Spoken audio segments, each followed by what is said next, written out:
Hey guys, Huzzy here bringing you another video. Now welcome to a POV commentary. I'll get it out the gate. It is a POV commentary back on Rush to Diamond. Now what I will say is welcome back to content, by the way. I had a week or so break over the Christmas period, then visited family, etc. So all the content that you saw for the past week was pre-recorded in a very stressful time to get it all ready and done. Here's the loading screen though. Feel free to pause it if you want to have a look. And by the win rates, this game shouldn't have been an incredibly hard game to win. You'll probably find out why down the line. Worth noting that our Cassiopeia was a Cassiopeia 1-trick and our Janna was a Janna 1-trick. Cassiopeia bot lane, by the way. So today we're playing ZAC. I think he's pretty good. I think he's an underrated jungler, if I'm honest. In terms of damage, his damage output isn't bad for a tank. And his tankiness is pretty good too. His engage is also incredibly good. So there's a bunch of stuff that is going well for this champion. But in the game of can a jungler carry a game? Yeah, ZAC can't really carry a game, unfortunately. Anyway, enemy team looking for an invade. Cassiopeia walking down by herself. Manages to get nearly caught. I'm now waiting in a bush and be like, okay. I managed to... Well, I was thinking, if you're wondering what I was doing there, I was like, are they going to ignore my bush? They didn't, unfortunately, and then my E wasn't long enough to go over the wall. So that was an unfortunate situation. But, you know, no one dies, so it's not the worst thing in the world. But yeah, hopefully the content that you watched over the last week was good. This was part of my first stream back today. And you'll see why this game was a POV commentary. You know, it was... I think I did a commentary the whole way through, but yeah, things did make me a little bit annoyed, and I thought I could best explain this game and, you know, educate you guys with a POV commentary. So obviously level 1, having to start E is not the healthiest thing for ZAC in terms of both his own health. You know, you're going to lose more health taking damage, and also, just, you know, clear time. Thankfully, I am getting an okay clear. Now, earlier I mentioned, you know, that we do have 2 1-tricks in bot lane. Why is that significant, Huz? Why did you feel the need to mention that? Well, for a couple reasons. One, it is Cassiopeia bot lane. It's an okay pick, but not the best. But then you're pairing a Janna with Cassiopeia.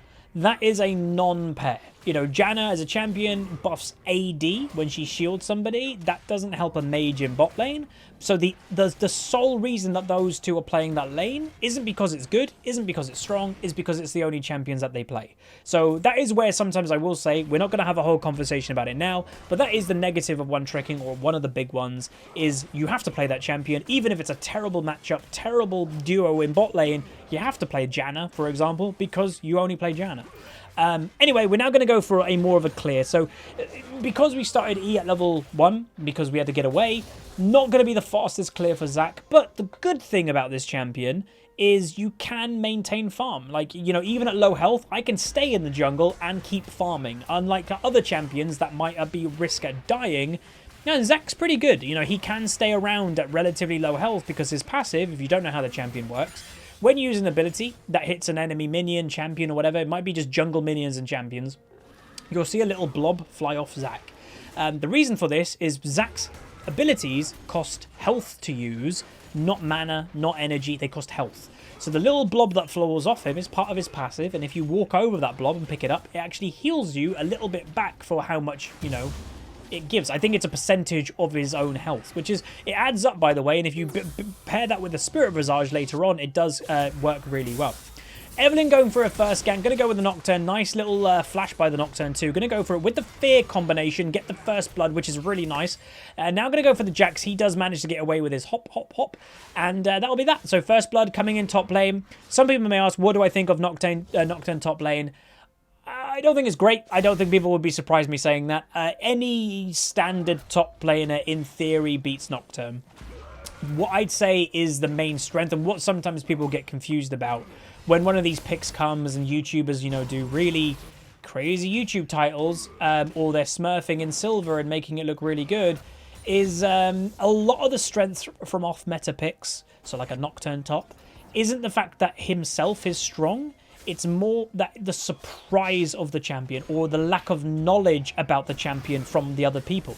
Is that if you're, let's say, a top laner, and you've played top lane for 2 years, you don't know the strength of Nocturne in lane because nobody played Nocturne lane. So you might get surprised and killed because, oh god, Nocturne did more damage than I expected. You didn't know.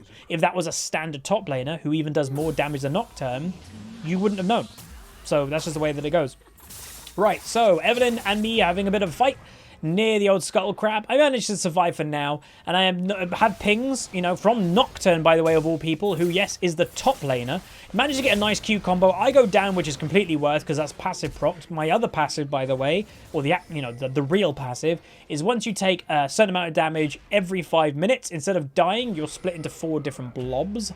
Now moving over to try and finish off the Zed. I want this to go to the Kassadin, so I stay in the area, but let the Kassadin finish the kill. Overall, really nice play, and we at the moment have 100% kill participation as ZAC. So going to continue going for the Scuttle Crab. I think any second now we do notice that there is a control ward. There you go, control ward in the bush. So yeah, probably should clear that in a second. But you can see we're regenning really quite amount on ZAC. You know, that's just part of the champion. Crazy good spell shield by Nocturne, by the way. Really well timed. It's not going to translate into a kill, but it was worth pointing out. So yeah, so far the game's going okay. Enemy team is worth noting. They do have an Aphelios. A lot of people think Aphelios is still quite broken. And I will say, I think Riot did kind of dupe us a bit, and I will hold up, you know, partial responsibility. That I was like, dude, this champion's over, you know, he's going to be so hard to play and everything. And it's because Riot was saying, oh, this champion's hard to play. And then when it came to all the combos, I was like, dude, you're going to have to learn all the combos. Yeah, I take a lot of that back, so 100% I was wrong. The reason why that champion is actually incredibly easy to play is because all of his abilities combo really well. It's not like, oh, to make it work, you have to keep track of the gun and make sure you have a specific gun that combos with another one. No, they all combo off each other anyway, so it doesn't really matter. Like, yes, there are ones that you'd probably prefer to have, but is it a massive disadvantage that you don't have the wrong combo? Not really. So he's actually very easy to play, not hard to play, and he's just incredibly overtuned.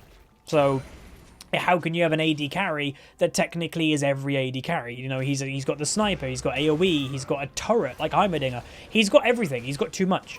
It's the standard new champion of Riot is we're going to give the new champion all crazy fun stuff, so we sell a lot of them, and then we'll nerf him after a while. It's the concept. And again, I love Riot, you guys know I do, but that's legit what they do.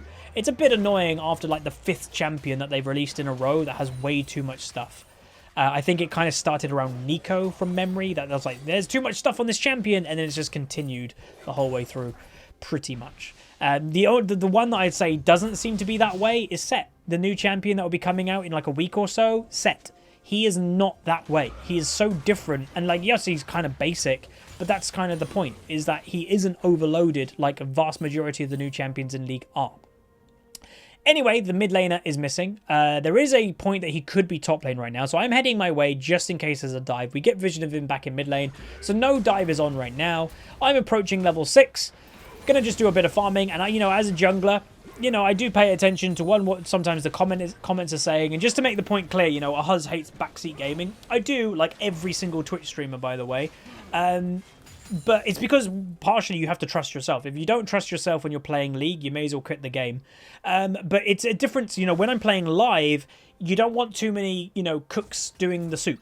It confuses things. So trust yourself, you know, as the streamer, you're probably the highest rated person anyway. When you're playing live, don't over confuse things. I do a bad ultimate there. I'll explain why I did that in a second. So yeah, when you're playing live, don't really listen to Twitch chat that much. Just focus on what you're doing. But I do read the YouTube comments. You know, one of the YouTube comment feedback has recently, when in jungle episodes, Huz, you ignore the Krugs quite a bit. And that is something that I didn't notice. You guys did, and I've paid attention to that. So YouTube is different to Twitch. That is one of the differences. When I'm live, I don't really want too many people telling me how to play. And on YouTube, you guys are watching the video. You can kind of analyze it. That's fine. When it's correct, anyway. So what happened with that ultimate, by the way? I derped, because obviously I played, you know, a lot of champions and just kind of randomly. I derped and forgot they gave ZAC his old ultimate back. So I was expecting to have to hold it and then bounce. And no, he just bounces now as the original ultimate that ZAC had. We just got a sub. I'm not streaming at the moment, but thank you very much, whoever that was. Gonna go for the Evelyn, who is now, you know, farming my own jungle. This Evelyn, by the way, did have a pattern of invading. You saw earlier my Wraiths, or whatever the hell they're called now, the Raptors, were taken a little bit. She's now invading there. So there is a little bit of a pattern there. So you can see the Janna's typing in chat, maybe a gank on bot. And I think, from memory, I actually explained in chat why that's a terrible idea. Oh yeah, here you go. Not sure if it's a good idea.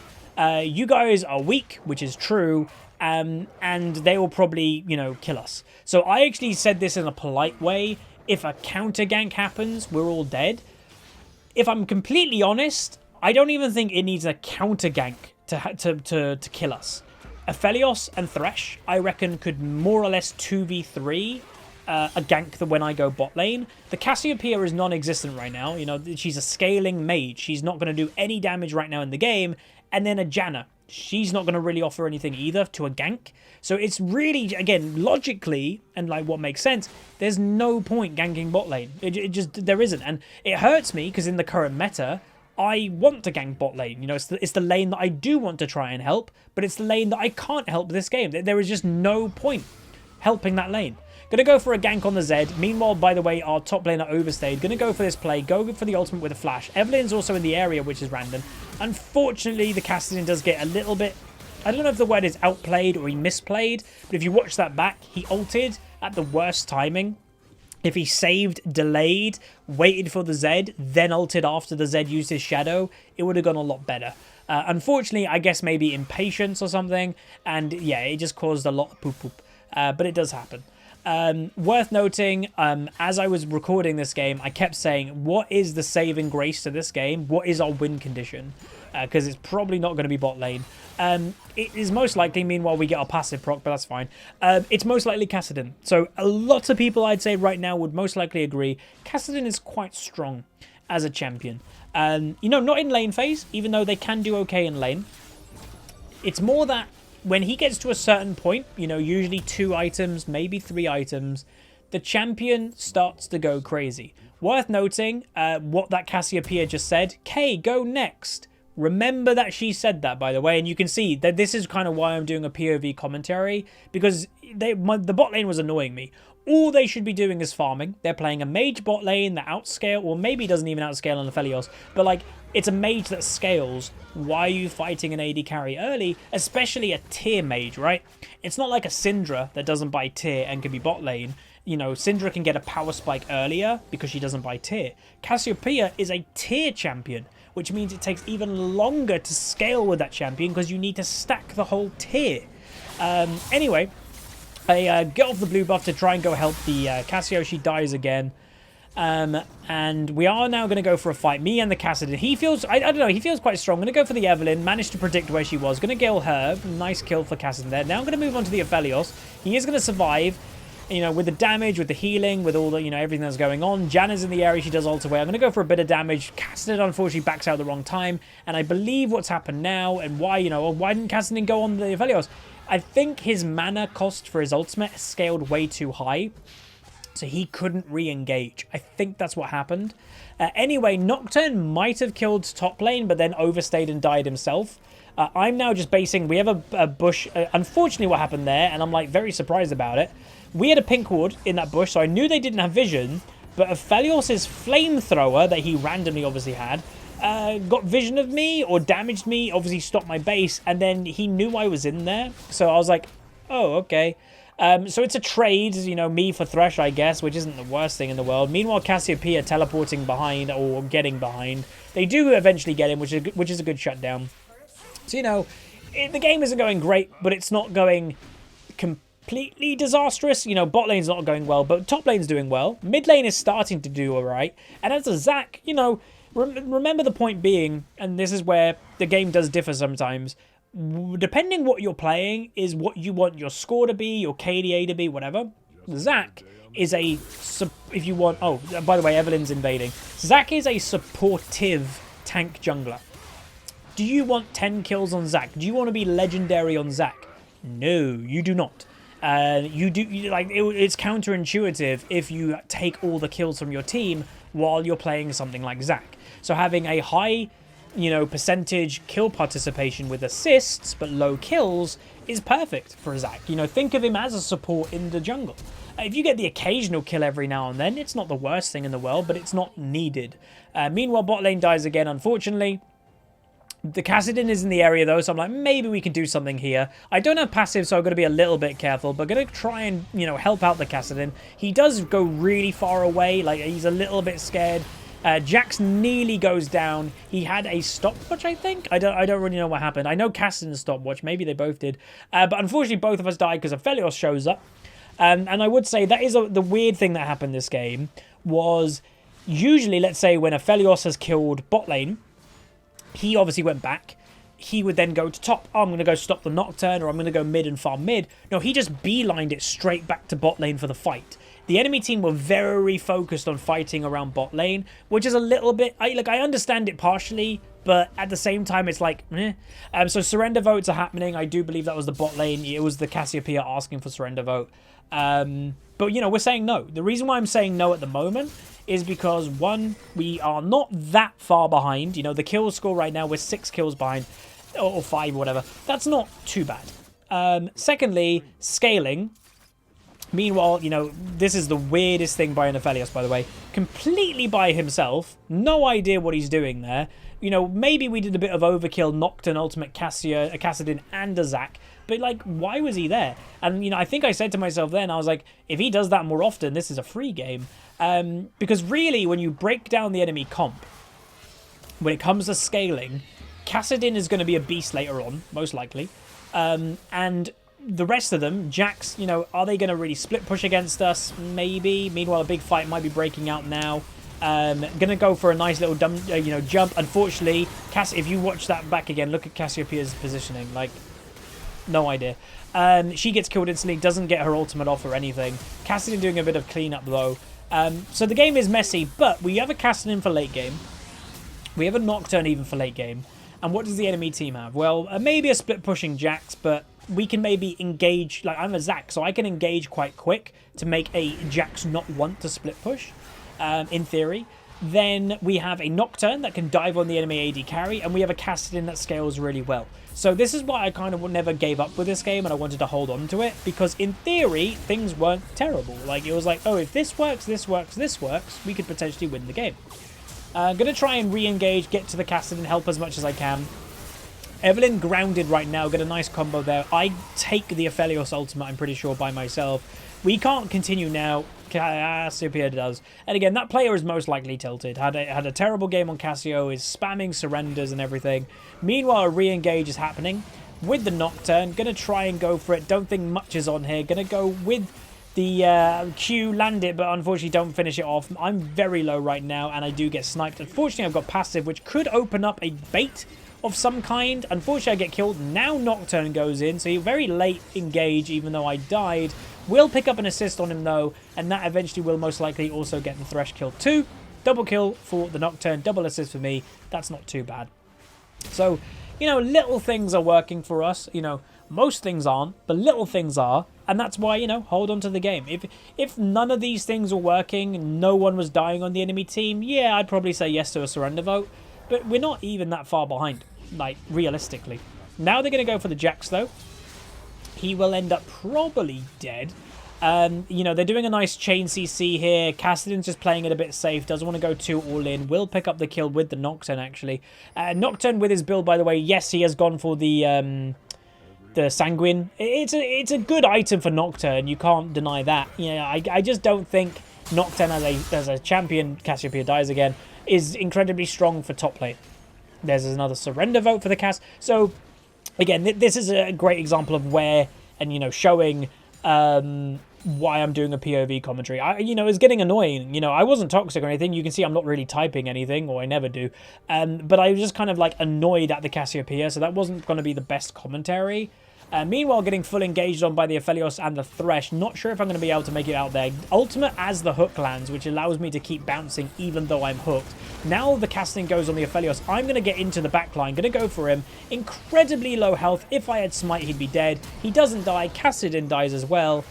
And yeah, no, that's just a bit annoying that the Aphelios doesn't die right at the back. And yes, the champion is overloaded, but it's more this game. He was just given a free lane. You know, I couldn't gank it because the strength's difference. He obviously just could farm and get kills and all that.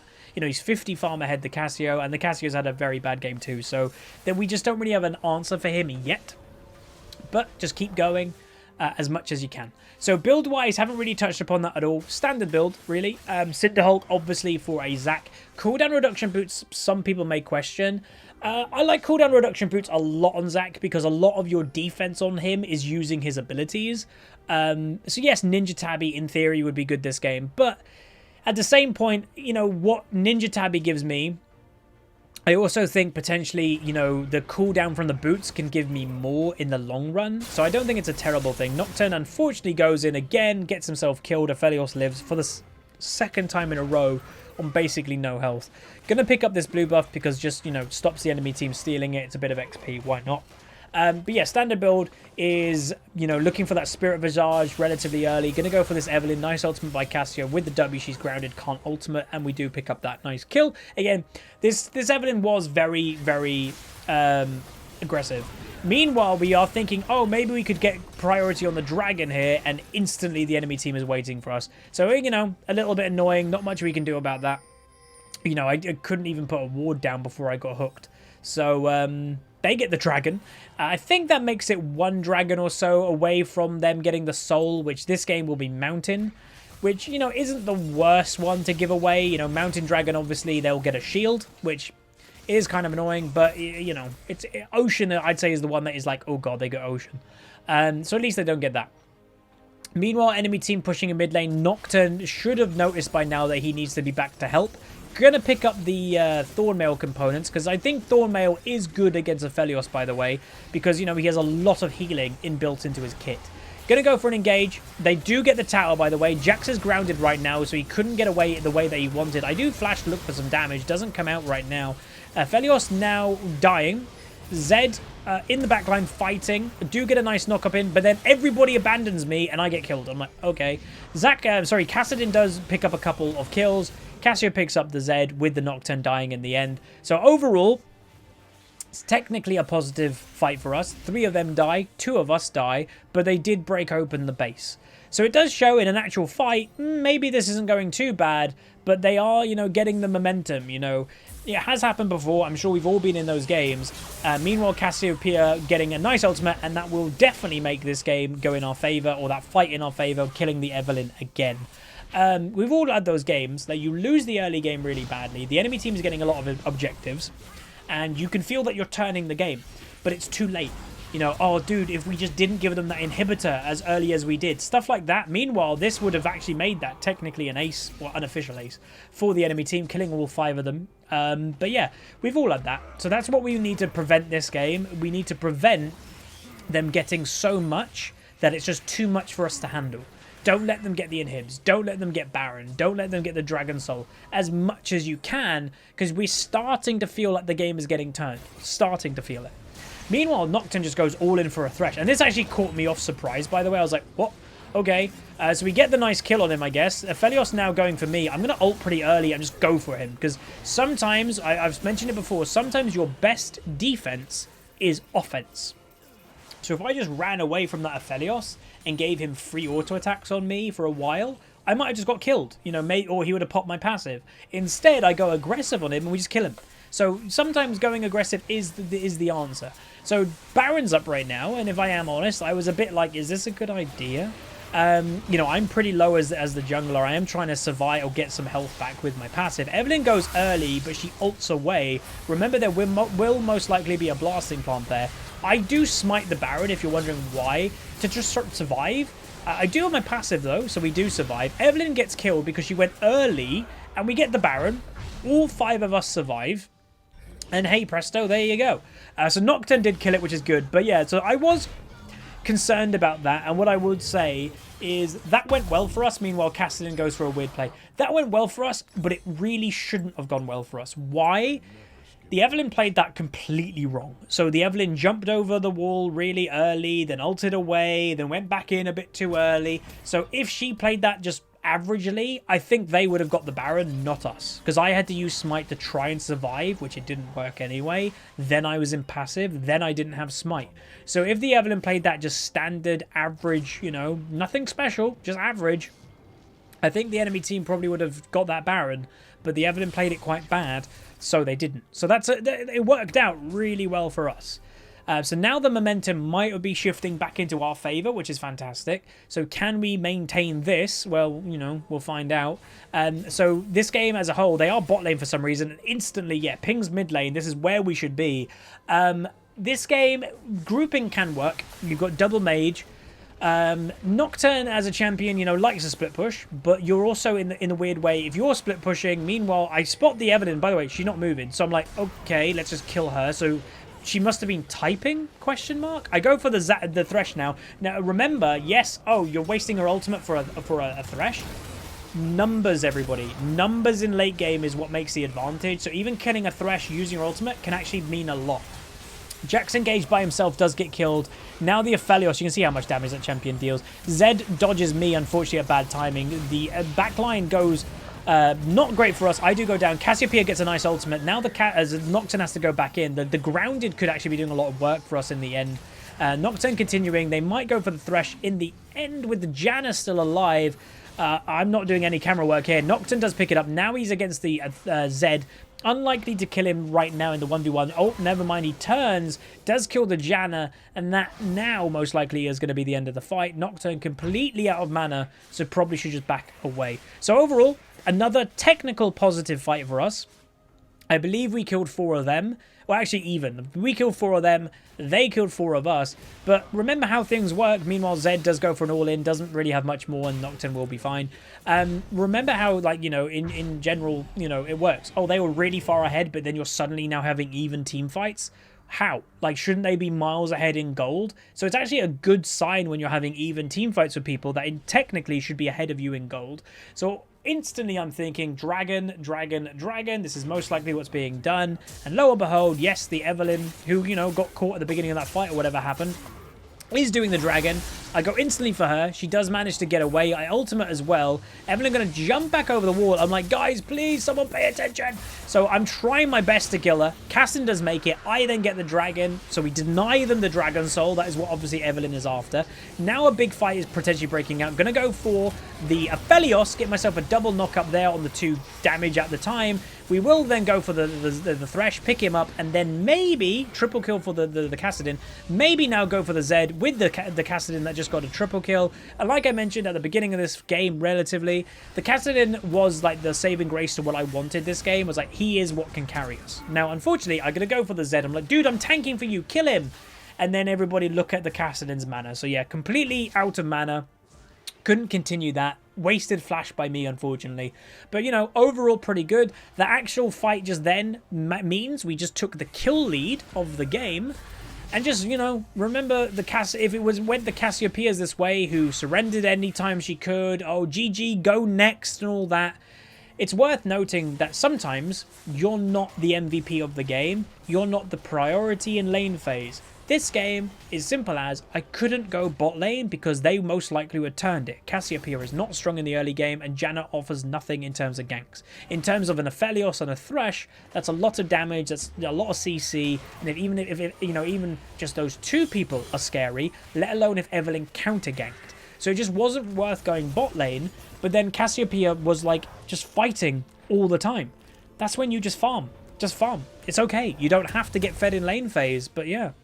And, you know, even their lane, Janna and Cassiopeia, that lane doesn't go. So don't fight in lane phase. Just farm. It's the things like that. And, you know, this right now, this game is low diamond, high platinum.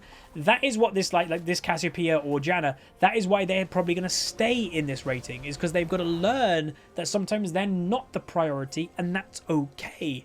They've got to learn that. And maybe this game might have helped them learn that. Anyway, going to go for the Zed, and obviously, you know, now he might be thinking, oh, I've got to do some split pushing. I'm a Zed. You know, the enemy team is kind of gaining a bit of momentum with team fights. I am kind of, you're wondering, you know, pinging away like, we can't chase forever because there's 2 of us.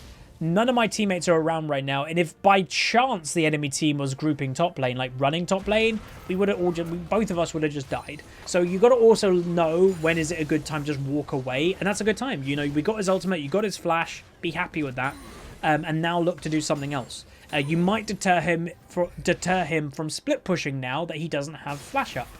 Anyway, unfortunately, there is a big fight that's breaking out. Nocturne going in the backline straight for the Aphelios, doesn't manage to get anything, gets killed. And now the fight is not looking too hot. You know, this is the worry that you do have. Meanwhile, Kassadin does go in for the Aphelios though, so the fight can continue. 3v1 right now on the Jax. Kassadin's still alive. Nocturne, the sole death on our team right now. So right now is a positive fight for us. Kassadin at very low health trying to survive. You can see on the bottom right like his health bar. He does have vision and he does jump over the Evelyn ultimate, by the way. Very funny.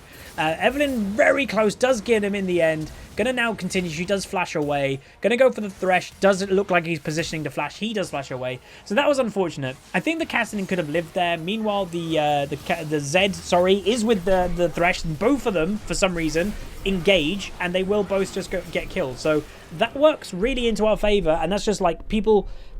The thing with this game is people really wanted to fight. Apparently, you don't have to fight all the time. You can just play safe, play smart, you know, don't fight 24/7. And I do actually think so far that has been a big, meanwhile, that Cassiopeia play, watch that back if you want to watch a funny moment. But I think that's like the Cassiopeia, I'm flashing and going on him. You don't have to fight all the time. We would have actually broken the tower then if Cassiopeia didn't do that, but she did it. It's a really important thing to learn, I think, anyway, because, you know, kills aren't everything. Momentum, not dying, objectives are very important as well. Gonna go back with quite a lot of, well, not a lot of gold, but it's enough to finish my Spirit Visage. Nocturne's quite strong, Kassadin is quite strong, and like we said earlier, remember the point that I said, that, you know, as a ZAC, your perfect KDA is not really having any kills. This game is a really good KDA for ZAC. 0, 8, 28 assists. 28 assists out of 38 kills in the game.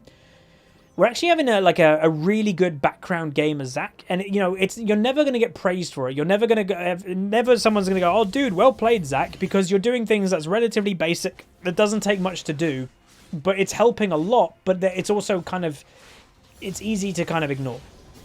Meanwhile, I go into bush. Didn't expect that many people in the bush, if I'm honest. Enemy team going very all in for me, which actually could bait them in, and does bait them into a fight. Aphelios gets on, you know, Nocturne goes on the Aphelios. I now, with the Cassiopeia W, keep people in. Nocturne kills the Aphelios, by the way. Janna goes down by the Zed. Jax goes down to the Cassiopeia.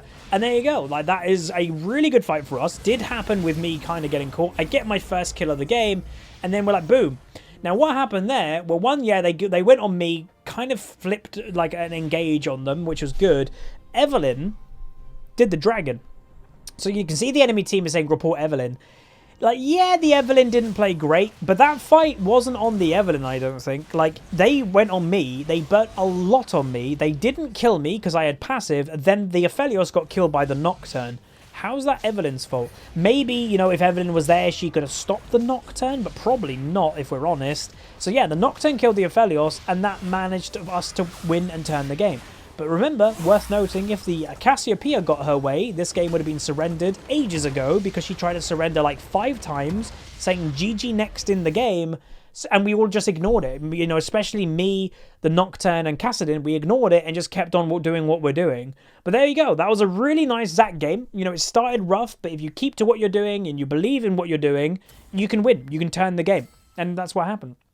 So we gained 22. We go 1-8-31. We're up to 75 LP now, and damage-wise, dealing mediocre damage, more than the Evelyn, actually even close to the Jax, if we're honest. But that's going to be it. If you guys did enjoy, throw a like on the video, throw a comment, and yeah, hopefully you guys will enjoy the upcoming content. And remember, the second video for today is my New Year's video that I go over how did 2019 go for me, and what do I hope for 2020. But that's going to be it. Like, comment, subscribe. See you guys next time. See ya.